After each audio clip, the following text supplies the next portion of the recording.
साथियों, आज मैं आपके सामने वैसी मूवी के बारे में बात करना चाहता हूं जिन्होंने देश में एक ट्रेंड सेट किया। इन मूवीज को देख करके समाज, सरकारें, कवि,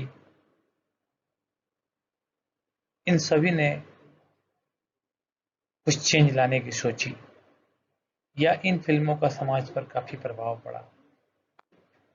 इस कड़ी में हमारी पहली फिल्म है वी शांताराम की दो आंखें 12 हाथ, जिसमें यह बताया गया कि जेल में कैदियों को मानवीय तरीके से रखा जाए और उनसे कुछ काम लिया जाए ताकि वो बाहर निकलते समय सजा पूरी करके एक अच्छे नागरिक का व्यवहार करें। और इस फिल्म की सफलता ने गवर्नमेंट को भी, भारत सरकार, तत्कालीन भारत सरकार को भी यह सोचने पर मजबूर कर दिया था कि जेल अधिनियम में सुधार लाई जाए। और इसी फिल्म के बाद से जेल अधिनियम में ज्यादा सुधार वाले प्रोग्राम को लाए गए। हमारी अगली ट्रेंड सेटर मूवी का नाम है प्यासा। प्यासा ऐसे समय में रिलीज हुई थी 1957। आजादी पाए हुए हमें 10 साल हो गए थे और कुछ वैचारिक लोग देश के विकास के प्रक्रिया और देश के विकास के लिए गए रास्ते पर खुश नहीं थे। और इन्हीं सभी विचारधाराओं को लेते हुए प्यासा फिल्म बनाई गई थी, जिसमें दिखाया गया था कि हम किस तरह का समाज का निर्माण करते जा रहे हैं। इस फिल्म में कविता है, इस फिल्म में एक दर्द है, इस फिल्म में एक समाज को आगे बढ़ाने की ललक है और समाज का एक वास्तविक चित्रण है। इस फिल्म की सफलता ने कई अन्य फिल्म निर्देशकों, सोशल वर्कर्स, सामाजिक चेतना लाने वाले एनजीओ, इनको बहुत ही प्रोत्साहित किया और इन्होंने नारी, स्पेशली नारी शिक्षा और नारी उत्पीड़न को कम करने के लिए काम शुरू किए गए। ये सब मस्ट वॉच मूवी हैं, आपको जब भी मौका मिले जरूर देखिए। प्यासा गुरदत्त की बेहतरीन मूवी और इंडिया के बेहतरीन सिनेमा में काउंट की जाती है। इसके बाद आपको मैं एक ऐसे मूवी का नाम लेता हूं, बीबी और मकान। ये मूवी ज्यादा चली नहीं थी उस समय, लेकिन इसने एक ऐसा ट्रेंड सेट किया कि आज तक सारी मूवी उसी पर बनती जा रही है, आज तक बनती है। बीबी और मकान ऋषिकेश मुखर्जी की एक अनोखी प्रयोगशाला थी। कंफ्यूजन से हास्य, इसी फिल्म की शुरुआत है, जिसे बाद में उन्होंने अपने सक्सेसफुल फिल्म चुपके चुपके, गोलमाल और अन्य फिल्मों में भी प्रदर्शित किया। सो ऋषिकेश मुखर्जी की दिस बीवी और मकान जो मूवी थी, एक माइलस्टोन मूवी है। यकीन मानिए, अगर आप देखेंगे तो आपके हंसते हंसते आप सोचने पर मजबूर हो जाएंगे। हालांकि इसी थीम पर बाद में कई फिल्में बन चुकी हैं। ये पहली थीम थी जिसने कंफ्यूजन का सीनरी क्रिएट किया पूरी फिल्म में। और बाद में कई फिल्में इसी तरह से बनी हैं, कई फिल्में। रोहित शेट्टी तो इनकी हर रोहित शेट्टी के आपकी हर फिल्म में बीवी और मकान और गोलमाल रिपीट होता है। तो आपको जब भी मौका मिले देखिए। ये ट्रेंड सेटर है कॉमेडी के क्षेत्र में, और केवल हिंदी में ही नहीं, इसने तमिल, तेलुगु, मलयालम सभी सिनेमाओं में इस फिल्म का अनुकरण हुआ है। चलिए, हमारी नेक्स्ट मूवी है देवदास। देवदास में मैं आपको बहुत क्लियर बता दूं, दोनों देवदास, देवानंद वाली और शाहरुख खान वाली, दोनों उम्दा। वैसे इसके पहले केएल सहगल और जमुना को लेकर के भी देवदास बनी थी, बट उस समय की जो टेक्नोलॉजी अवस्था थी उतनी डेवलप नहीं हो पाई थी, तो आप फिल्म देखेंगे तो उतने आनंदित नहीं होंगे। हालांकि मूल आत्मा वही है। लेकिन देवदास ट्रेंड सेटर कैसे है, तो देवदास ने साहित्यिक कहानियों पर बनी पिक्चर की सफलता को एस्टैब्लिश कर दिया। हालांकि इसके पहले भी पिक्चरें साहित्यिक कृति बनी, बट दिलीप कुमार साहब की एक्टिंग ने देवदास को जीवंत कर दिया और लगा कि शरत चंद्र की पुस्तक सामने आ गई है। इस मामले में ये ट्रेंड सेटर है। और बाद में संजय लीला बंसाली ने शाहरुख खान को लेकर बनाई, उसमें भी आपको फिल्म की आत्मा सामने आ जाती है, पुस्तक की आत्मा सामने आ जाती है। हमारी अगली फिल्म है संगम। राज कपूर साहब बहुत बड़े शोमैन थे, ये आपको पता ही है। और ये 4 घंटों की फिल्म में अगर आप देखेंगे तो क्या पाएंगे, ये पहली फिल्म है जिसमें डबल इंटरवल है और साथ में फॉरेन लोकेशंस पर काफी सीन शूट किए गए। करीब करीब 1 घंटे से ज्यादा की शूटिंग, या ये कह सकते हैं कि एक पूरी फिल्म फॉरेन लोकेशन पर शूट की गई है, एक पूरा इंटरवल उसमें गया है। और इसमें जो राज कपूर की जो कल्पनाशीलता है, उनका जो एक देवदास थी उन्होंने साबित किया। कलर फिल्में उस समय कम बनती थी। देवदास के जो उन्होंने जिस रोल को और रील को लिया था वो काफी महंगा था। तो आज भी आप अगर मूवी को देखेंगे तो आप हैरान रह जाएंगे कि कितनी उसके रील्स कितने सही हैं। तो संगम इस मामले में नायाब थी, ट्रेंडसेटर थी। इसके बाद राज कपूर साहब की एक और फिल्म है जिस देश में गंगा बहती है। 1900 से 1985 तक का समय ऐसा रहा है जिसमें भारत में दस्युओं, डाकुओं के का जीवन बहुत ही सामान्य बात थी।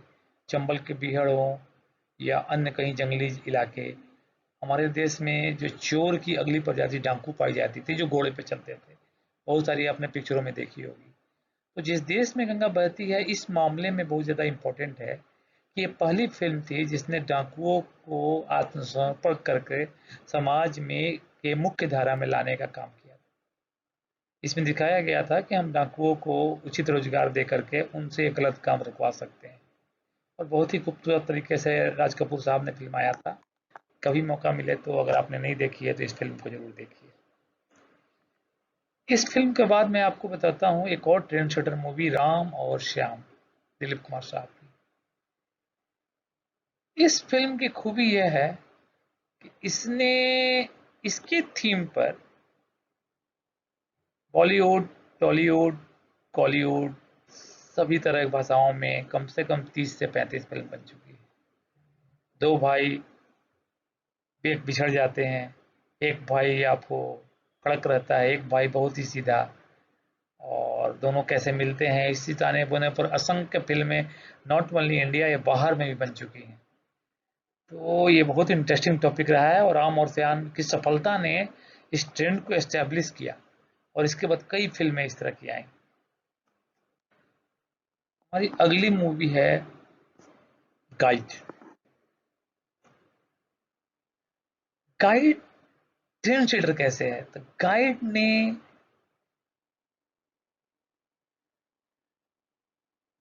समाज के ट्रेंड को सेट किया। गाइड फिल्म की कहानी अपने आप में एक क्रांतिकारी विचारधारा है उस समय के लिए, जब एक नारी अपने शादीशुदा पति को ही अपना धर्म मानती थी और आजीवन उसका निर्वाह करती थी।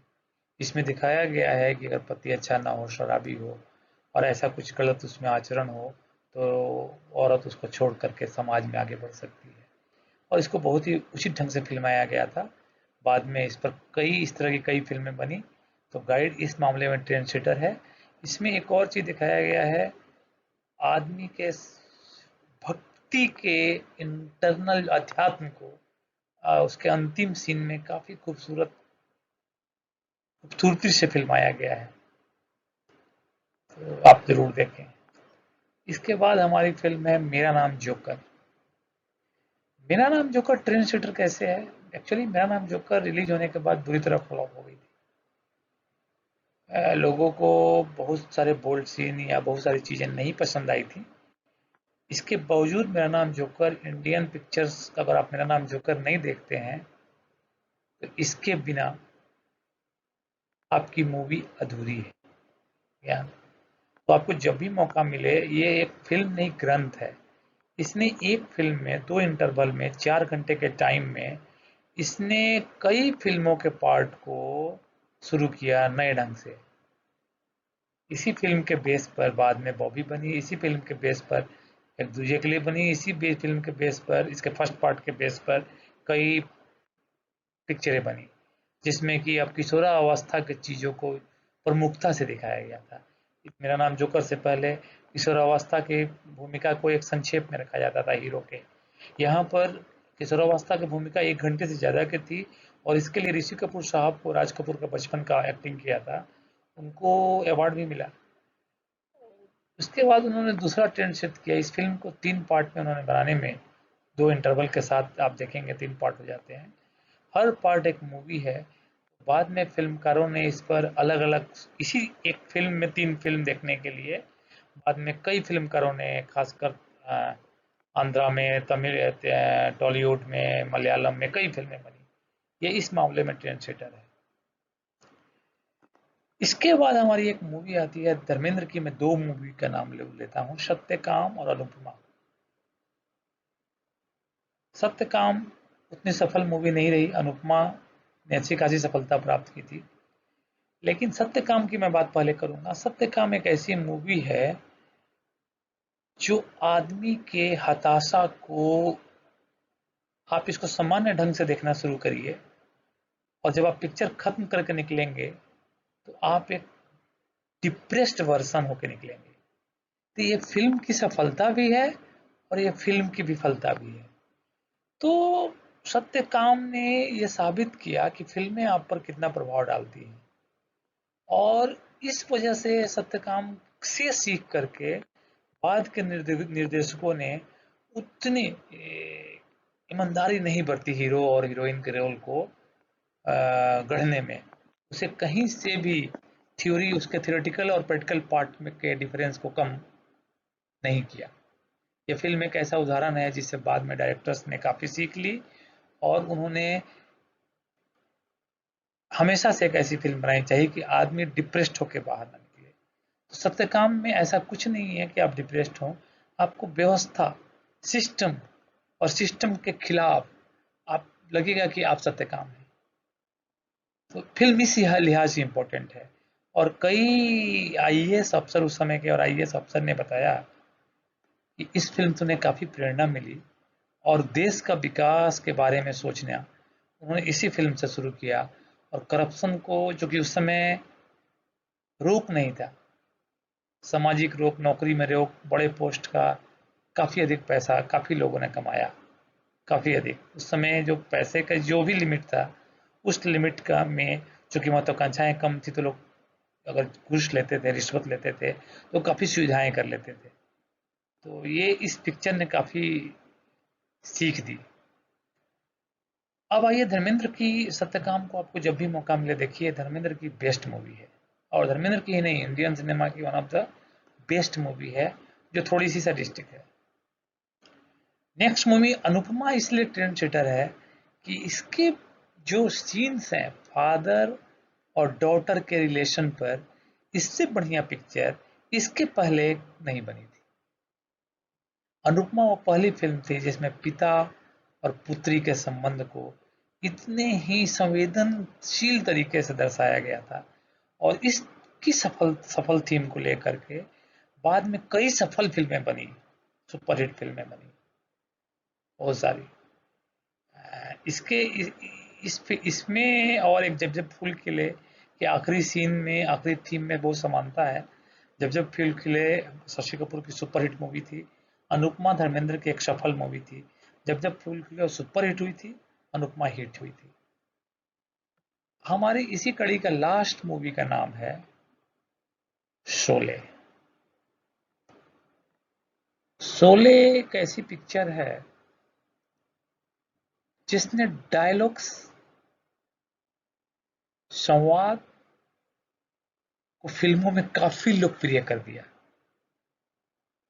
इसके पहले संवाद होते थे भाषा को व्यक्त करने के माध्यम। शोले ने यह बताया पूरी बॉलीवुड से टॉलीवुड तक कि आपके जो संवाद हैं पिक्चर्स के, छोटे हो या बड़े हो, उस संवाद की अदायगी और संवाद के तरीके से आप किसी भी पात्र को लोकप्रिय बना सकते हैं। और इसने एक नया आयाम दिया। यह पहली पिक्चर थी जिसको डायलॉग के कैसेट